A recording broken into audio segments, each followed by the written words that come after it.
Bom dia, primeiro ano. Vamos tratar sobre um assunto que está na página 88 e 89 do livro de vocês, que é a estrutura interna da Terra. Eu comparei a um ovo, tá? Porque aí eu tenho nessa imagem aí a casca, né? Eu tenho essa parte branca e eu tenho a parte amarela, que é a parte mais profunda do ovo, ou seja, eu tenho 3 camadas em um ovo e aí a gente compara isso com a estrutura interna da Terra, que também são 3 camadas, tá? Eu tenho aí composto por 3 camadas, tá? A crosta terrestre, que eu também chamo de casca, chamada de litosfera, né? Aí eu tenho uma imagem que mostra aí para vocês, tá? Eu tenho um manto, que é dividido entre manto superior e manto inferior, e eu tenho um núcleo, que ele é interno ou externo. Essas 3 partes, tá, pessoal, elas se diferenciam tanto por profundidade, temperatura e composição de minerais, tá? Vamos lá.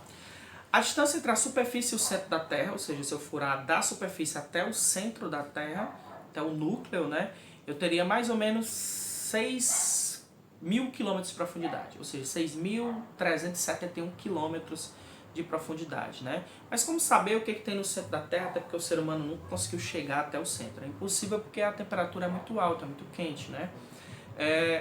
Na antiga União Soviética, né, chegou a perfurar até mais ou menos 13 quilômetros, o máximo que a gente conseguiu chegar.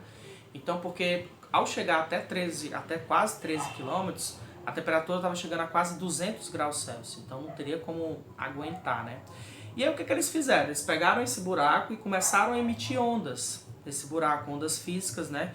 E aí eles começaram a perceber que as ondas chegando a uma determinada posição, a uma determinada profundidade, essas ondas começavam a se desviar e praticavam o que a gente chama de refração, né? Que é a mudança de estado, ou seja, eu conseguia perceber a mudança de estado sólido para o líquido e vice-versa. Então eu conseguia perceber que eu estava mudando de uma camada para outra. Eu saía de uma camada líquida e passava para uma sólida, de uma sólida para uma líquida. Então ele conseguia perceber que havia uma mudança de camada, né? Então essa foi um primeiro estudo, uma primeira ideia que é, né, utilizada até hoje. E aí, pessoal, vamos começar a ver as camadas. São 3, né? A primeira é a crosta terrestre, tá? É a camada superficial, é a mais curta, né? Ela vai entre 30 e 80 quilômetros, tá? Formada por placas tectônicas, né? Ou a litosfera, é onde nós estamos, tá? E é o local aí, logicamente, de manifestação do relevo, né? Aí, aqui é onde nós temos o planalto, a planície, a depressão e seus processos também erosivos, né? E algumas consequências como os terremotos, né? Os maremotos, vulcanismos, abalocísmos que acontecem aqui na litosfera, tá? Também na litosfera, nessa crosta, a gente tem o quê?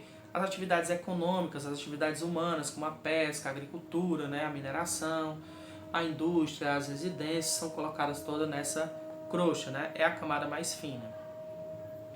Essa crosta terrestre, tá, pessoal, ela é dividida em 2. É a crosta continental, que é uma parte que a gente chama de emersa, que ela está acima do nível do mar, dá para ver nessa imagem, né? Ela está acima do nível do mar. E eu tenho a crosta oceânica, que é a parte submersa, né? Que é a parte dos oceanos, tá? A crosta continental, o nome continental vem de continentes, é formada pelos continentes e é a parte mais espessa, né? E leve da crosta terrestre.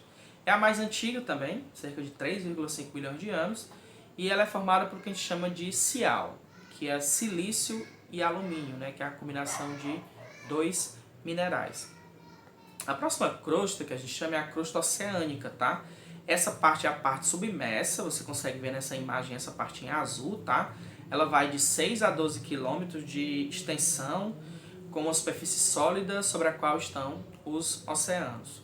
Formada por cima, que a gente chama de silício e magnésio, também é uma combinação de 2 minerais. E aí o manto, né? O manto é o próximo, né? Então a gente sai aqui dessa parte da crosta e a gente vai para a camada intermediária, que a gente chama de manto. Na imagem eu coloquei para vocês, né, o manto externo e o manto interno. Então também é dividido entre 2 partes. Ele vai até mais ou menos de profundidade até 2.900 km. Essa camada eu chamo de intermediária, tá? Ela é formada basicamente por magma. Então é material pastoso, denso, né, pesado, em estado de fusão, de transformação, às vezes de estado sólido para o líquido, né? Então o magma é muito forte, né? Esse magma a gente percebe quando ele sai, quando ele é expelido dos vulcões, né? A temperaturas altíssimas. Esse magma que dá mobilidade às placas tectônicas, né? As placas tectônicas flutuam nesse magma, às vezes há um encontro delas e aí geram terremotos, maremotos, apenas abalos sísmicos, mas é ela que dá essa mobilidade. Responsável pela origem do relevo e tipo de rocha, né? Porque quando o magma é expelido por um vulcão, o que vai acontecer? Esse magma vai formar as rochas magmáticas. Inclusive, o nosso próximo assunto é os tipos de rocha, tá? A gente vai ver esses 3 tipos, tá? Manto superior e inferior, né? Essa divisão. Vamos ver o que a gente tem no manto superior, o que a gente tem no manto inferior. O manto superior é localizado logo abaixo da litosfera, quando a litosfera acaba, né? Também chamado de astenosfera, camada pastosa na qual a crosta continental flutua, ou seja, é líquida, né? Pastosa, né? Esse material do magma é pastoso, né? O manto inferior, também chamado de mesosfera, ele já é sólido e ele já está mais próximo do núcleo, que é no centro da Terra.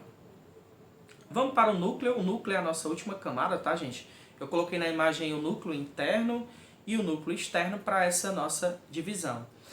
Primeiro, camada mais interna da Terra, massa mais densa do planeta, esse denso quer dizer pesado, tá? Apresenta as maiores temperaturas, é claro que quanto mais profundo, mais quente, tá? E aí essas profundidades vão de 2.900 até o que a gente acha, né? O que os cientistas acreditam que seja o final, aí, o núcleo da Terra, que seja de 6.370 quilômetros. Geralmente se coloca, tá, gente, que no núcleo interno a gente tem temperaturas semelhantes ao que nós temos, por exemplo, no Sol. Pode chegar a temperaturas de 5.000 graus Celsius, que é a mesma temperatura, por exemplo, que eu tenho no Sol. O núcleo é formado predominantemente por ferro e níquel, tá? Então vocês viram que cada camada da atmosfera tem os seus minerais específicos, tá? Então, no caso aqui do núcleo, eu tenho ferro e níquel, que forma a palavra NiF. E aí eu tenho o núcleo externo, que é líquido, com a fluidez muito maior que a do manto, em razão das temperaturas que se aproximam aí de 3.000 graus Celsius, né? O núcleo vai de 2.900 até 5.150 quilômetros. E o núcleo interno, ele já é sólido, né? Então, o externo é líquido, o interno é sólido. Devido a essa grande pressão, né, que é exercido, as outras camadas exercem sobre ela, faz com que ela se torne sólida, com temperaturas iguais ou semelhantes às encontradas na superfície do Sol, né? Na ordem aí de 5.000 graus Celsius, tá? Então assim, tá, gente? Aí é uma ajuda, tá? Tô colocando para vocês as partes mais importantes aí para vocês. Não esqueçam de ler o livro, né?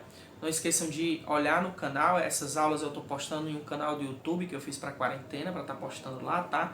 E aí eu tenho um recadinho para vocês, tá? Lembre-se que este recurso não substitui a leitura do livro didático. Ele é tão somente um apoio para que você possa ter uma visão geral do seu conteúdo. Então, obrigado pela atenção, saudades, fiquem em casa. Estou morrendo de saudade de vocês. Muito obrigado pela atenção.